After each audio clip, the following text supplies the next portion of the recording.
Belum ada. Selamat sore. Sore belum ada. Sore sekarang. Oh, jam berapa nih belum ada? Di sini jam 3:15 waktu Indonesia Tengah. Jadi kalau di Indonesia Barat, Sore-sore jam kemana berapa? ini? Kita lagi di pantai ya. Lagi di pantai, lagi healing lah. Supaya tak penat gitu ya. Kan besok kan sudah bursa, sudah mulai buka. Jadi sampai ribet gitu loh di rumah aja. Keluarlah sekali-sekali. Refreshing lah sekali-sekali. Pantai apa deh belum ada? Kita di Pantai Segara Ayu ya, masih satu kompleks sama satu kawasan Pantai Sanur. Jadi Pantai Sanur itu ada banyak. Jadi di daerah selatan sampai ke Mertasari, jadi panjang lah. Banyak ada pantai dalam satu kawasan. Oh, Sanur itu banyak pantai. Akhir banyak. Jadi tidak cuma satu lah. Jadi di sini favoritnya warga Denpasar, warga Sanur juga semua ke sini. Karena luas ya, luas panjang. Ini masih di kawasan Pantai Selatan. Jadi kalau mau diterusin sana sampai ke Nusa Dua masih nyambung juga gitu. Oh, nih. Soalnya aku tahu itu Pantai Sanur itu satu yang kelihatan kemarin itu. Oh, itu kawasan ya. Jadi ada Pantai Sanurnya juga ada gitu. Jadi banyak ada namanya gitu. Banyak namanya. Di Pantai Sanur ini Segara Ayu, ya, Pantai Segara Ayu.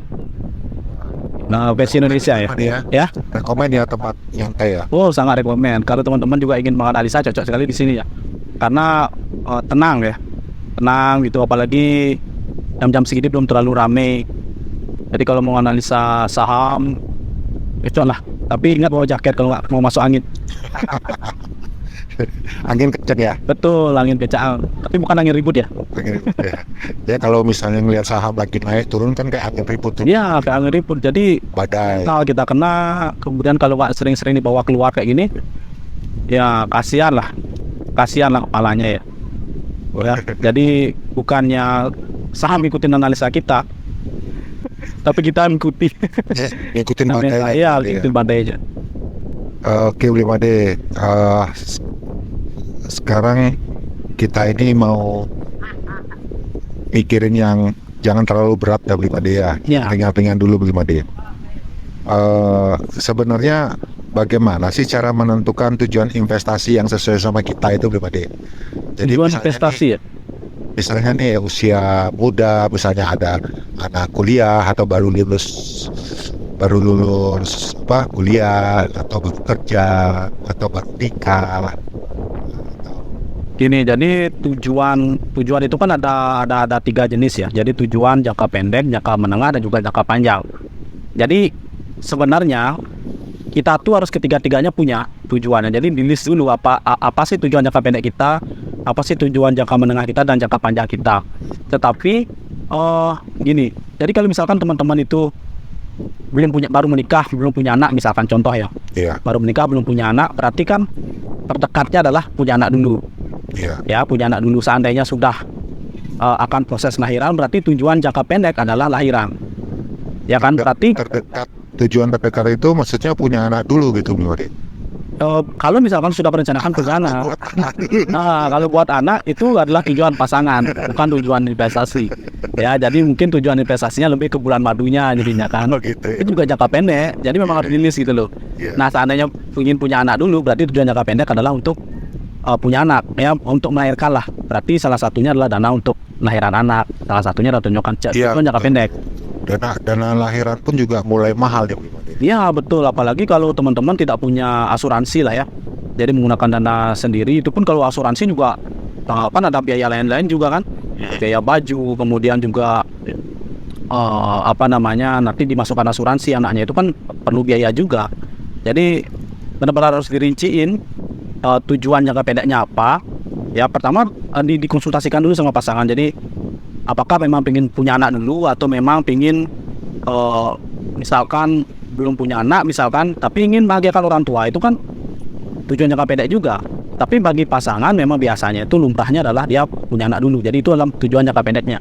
Jadi kebutuhan si anak ini apa aja sih ya, dari pada saat dia lahir ya. Tapi kalau misalkan dia sudah lahir, hamil pun juga pengeluaran loh belum ada. hamil iya, begini vitamin, kemudian juga istri ngidam kan ya, makanan gizi gitu ya belum ada. Iya, itu kan biaya semua. Jadi Tapi gini, itu kan sesuatu yang pasti ya, jangka pendek yang sifatnya pasti. Masalahnya di sini kalau misalkan teman-teman bawa ke instrumen investasi ini kan ada resiko ya, pahami bahwa ada resiko. Jadi jangan sampai kita salah dalam mengambil keputusan instrumen investasi apa yang kita masukkan. Jadi misalkan untuk misalkan tadi jangka pendek makan ngemil ya, misalkan untuk vitamin istri kemudian juga ngemil akibat ngidam, itu kan jangka pendek yang urgensinya sangat tinggi.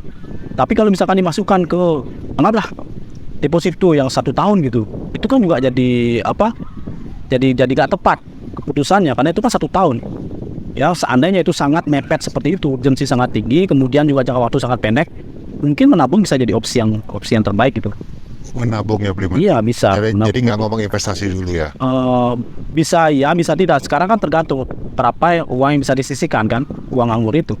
Kalau sudah bisa nabung, kemudian masih ada uang nganggur ya silakan masukkan ke investasi. Itu pun juga investasinya harus tepat, apakah jangka pendek memang disesuaikan dengan tujuan. Kalau misalkan punya anak dulu untuk lahiran anak, tetapi tabungan untuk lahiran sudah tercukupi, mau dimasukkan investasi ke jangka pendek juga nggak masalah. Cuma investasi jangka pendek kan resiko lebih rendah dan juga returnnya lebih rendah potensinya ya. Dan itu pun seandainya tidak memberikan return pada saat nanti anak lahiran, kita kan masih punya tabungan. Oh iya, ngomongin tabungan itu Blim Ade, ini agak rancu nih di kepala kita Blim Ade, agak bingung ya. Sebetulnya tabungan itu adalah investasi atau bukan Blim Ade? Tabungan itu sesuai dengan namanya, kalau kita jabarkan dalam bahasa Inggris saving kan, save. Intinya kita amankan dulu nih uang gitu. Jadi kita tidak ngomong tentang masalah dampak inflasi terhadap uang kita, kemudian juga dampak perekonomian global kepada uang kita. Kita mengamankan dulu nih duit kita. Setidaknya secara nominal dia tetap, walaupun secara nilai seandainya terkena inflasi dia turun gitu. Oh berarti iya betul, saving ya. Iya, saving dulu. Investment ya. Bukan investment. Jadi investment itu ada risikonya di sana. Memang harapan kita kan bisa mendapatkan return yang di atas inflasi misalkan kan. Yang paling indikator kita, tolak ukur kita kan memang inflasi. Yang paling dasar lah. Meskipun ada banyak nanti juga yang masuk di sana tolak ukurnya, tapi bagi teman-teman yang ingin ukur keberhasilan, kesuksesan sebuah investasi itu kan dari yang namanya inflasi. Nah, kalau kita ngomong investasi ada resiko, ada kemungkinan juga nilainya bertambah. Ya, nilai bertambah kalau misalkan di atas inflasi berarti kita mendapatkan return, tapi kalau tidak, ya seandainya dia memberikan kerugian, ya itulah investasi gitu. Tapi kalau saving beda, secara nominal ya sama. Mungkin ya dipotong biaya admin lah. Admin berapa ya, misalkan kita hitung ada yang 5.000 bahkan sampai 25.000 ya it's okay, tetapi secara nominal ya secara umum dia sebenarnya foto gitu loh, tetap ya save. Nah kalau misalnya tadi nih kita ngomong tujuan investasi jangka pendek, tujuan investasi jangka pendek seperti tadi untuk persiapan kelahiran anak gitu ya Blim Ade. Berarti kan bukan tujuan investasi jangka pendek, jatuhnya sebetulnya nabung aja ya sebetulnya, bukan investasi ngomongnya ya.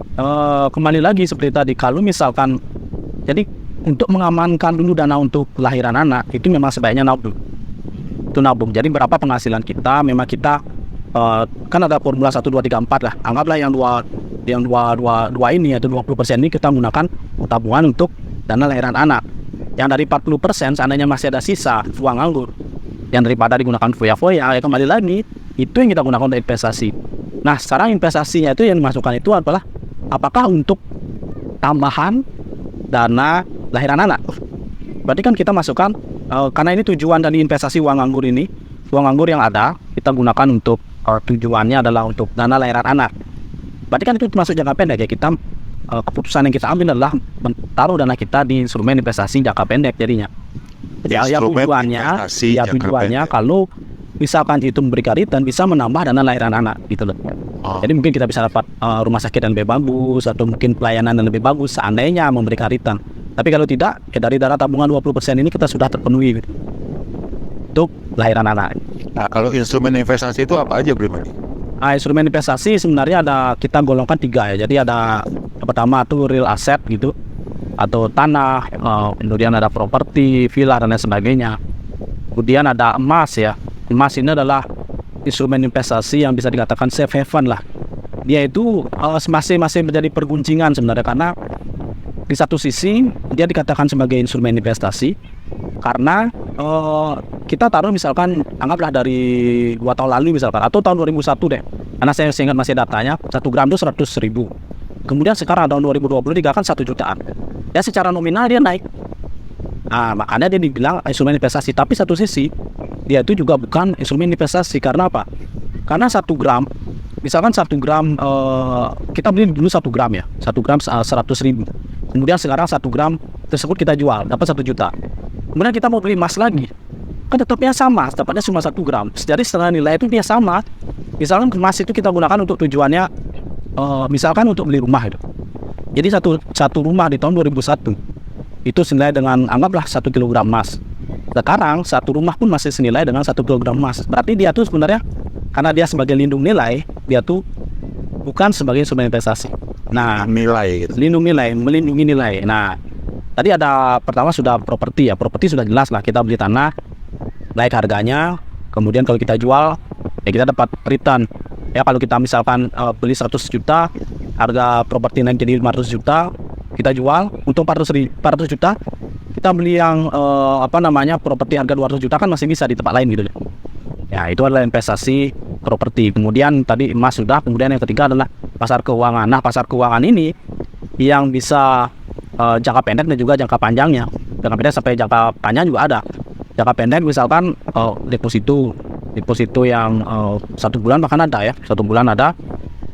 Sekarang 1 bulan ada, kemudian juga obligasi juga ada yang tenornya sangat kecil. Tapi ya obligasi dan deposito tadi jika waktunya pendek ya otomatis returnnya juga lebih kecil. Kemudian pasar keuangan tadi ada obligasi, deposito, dan terakhir ada pasar modal atau saham. Nah, saham ini memang dia high risk high return. Jadi kalau mau cari yang benar-benar untuk jangka pendek, ya jangan minta ya returnnya tinggi gitu loh. Kalau di saham karena high risk high return. Oke, berarti tetap hitung resiko ya. Kalau kita ngomong jangka pendek, jangka panjang ya kita tetap hitung resikonya ya. Betul, yang kita hitung adalah resikonya. Jadi kalau kita biasa menganalisa saham itu sebaiknya ya, bagi teman-teman mungkin yang sudah pernah berkecimpung di dunia saham, jadi yang kita hitung itu adalah resikonya. Ini yang kita bisa tentukan adalah batas resiko berbanding dengan returnnya yang mungkin kalau misalkan potensinya lebih besar daripada resikonya lebih baik. Ketimbang teman-teman sudah hitung potensi returnnya berapa dibandingkan resikonya tidak terlihat. Nah, ini yang bahaya gitu. Jadi memang kita tuh memang terbalik berpikirnya sebenarnya kalau kita mau investasi saham. Tetapi karena tadi misalkan case-nya adalah atau kasusnya adalah untuk dana lahiran anak, kalau mau pilih saham pun ya jangan berharap banyak dulu gitu loh. Tapi mungkin bisa pilih obligasi ataupun deposito yang tenornya rendah dengan bunganya juga rendah atau kuponnya rendah, ya tetapi lebih aman gitu. Oke. Ya, kalau menurut Bu Imade nih dari apa tadi properti terus emas sama saham, mending mana Bu Imade? Mending mana sih, tidak ada yang lebih bagus daripada yang lainnya. Jadi gini, disesuaikan dengan profil risiko kita, itu yang pertama. Kedua, kita harus paham yang namanya diversifikasi portofolio. Jadi kalau misalkan kita punyanya ketiga-tiganya, ya jadi apa ya? Jadi ada kemungkinan bahwa kalau misalkan yang dua naik, satu turun gitu ya, misalkan investasi kita di saham turun, tapi properti dan emasnya sedang bagus, ya jadi nilai investasi kita lain dong. Ya jadi ada satu tadi opsi diversifikasi itu juga layak diambil. Jadi bukannya kita pilih salah satu. Di saham pun kalau misalkan kita mau diversifikasi juga bisa. Ada saham yang aman, ada saham yang lebih berisiko. Tetapi kalau bisa di properti juga, di emas juga, di saham juga lebih baik. Sekarang tinggal kita sesuaikan dengan berapa sih kemampuan keuangan kita, kan begitu. Berapakah penghasilan kita per bulan? Kalau misalkan properti mau beli rumah dengan uang 10 juta emang bisa, kan seperti itu. Masa kita beli tanah satu tok kan nggak mungkin ya, itu untuk investasi kan nggak mungkin. Tapi kalau misalnya dihitung, anggaplah kita nyicil rumah gitu loh belum ada.